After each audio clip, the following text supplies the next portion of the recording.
Dominic Gay, and I'm senior producer on Watch Dogs.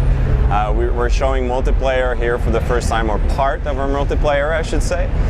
We show how basically players are able to jump into each other's game.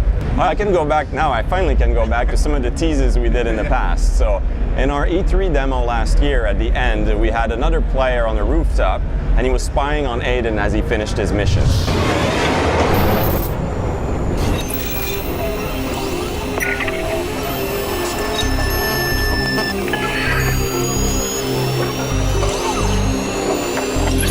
So that player was at a contract of his own in regards to Aiden. He was basically tailing Aiden, spying on him for another faction in the game. Okay, so what was really happening is that was another player who had gotten that contract, who had jumped into that other player's game. That's done completely transparently, so you don't have like a menu and loading and stuff like that. You just go in the game. And that other player, the one playing Aiden, was not even aware that this other guy was there, basically tailing him in secret. What we're showing here today, in one of our demos, we're showing free roaming and a lot of the things that the player can do around the city. You know, there's a lot of lighter things to the game too. We have AR games, and you can try and spy on people's houses and see what they're doing behind closed doors and all of that. And as we're doing that, exploring the city and showing how the game works, at some point Aiden gets hacked. Someone's hacking into him.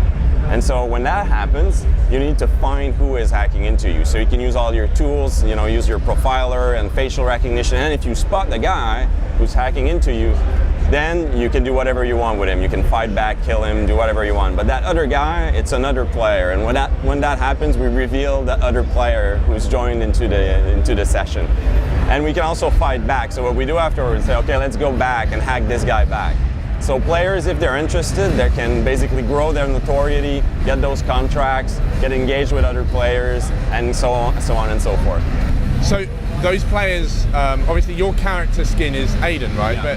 But the players around you, there won't just be hundreds of thousands of Aidens running around. So how does that work out? So there will never be two Aidens, let's put it this way. So basically what we're doing is if I'm going and I'm hacking into another Aiden's game, he's going to be seeing me as any other of the other people in the street. So basically I can hide in the crowd if I want. I can be very sneaky, and he might not ever see that I'm within his city, because you only see another pedestrian within the city.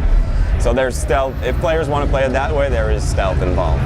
And then what do we gain out of killing other players online? And also, how do you deal with griefing? Yeah, so let's start with griefing. We definitely are very aware that some players don't necessarily want to be, you know, meeting other players. So we will leave control to the player. Players who want to be, you know, alone for a little while, they can do that, no problem.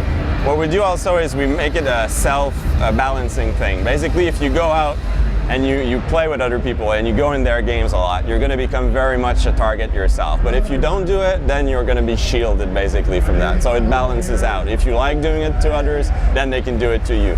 As for why doing it, it's all a notoriety type of thing. So you will grow in power and notoriety within the world. Basically, you're going to be given more and more contract to try and go and do things to more and more powerful players out there. So it's almost a pyramid. So if you want to be on top, you're going to have to deal with the best players out there. We've seen so many different ways of trying to tail another guy without him seeing you, or to hack into him without him being aware of where you are, trying to play cat and mouse with him, and it's the player's creativity that make it happen. So one of the things that we're really trying hard to do with Watch Dogs is create unique anecdotes, you know, things that happen to you that are not designed by a designer, like, okay, here there's going to be an explosion and this will happen and this will happen. We want it to emerge from the things that you decide to do. So we do that all the time in the single player part of the game if you want, because, well, we build the game as a simulation and we basically let the player decide how he wants to play and the city reacts to him. So the way I like to say it is the best wow moment in Watch Dogs should be your creation and not a designer's at the office's creation. And it's kind of the same thing with multiplayer, because, well, we don't control what other players do. So the idea is that, you know, I'm doing something in the game and another player shows up and it creates something very unique. So obviously we balance it out so that it doesn't spoil what you're trying to do, and we're being very careful with that. But still, and especially in an open world, there's plenty of times where, you know, you're just going from point A to point B. A lot can happen when you're doing that. The specific activities that we're showing here at E3 only involve 2 players. We have other activities that involve more players that we'll be showing on later on. Positive confirmation on the suspect as here.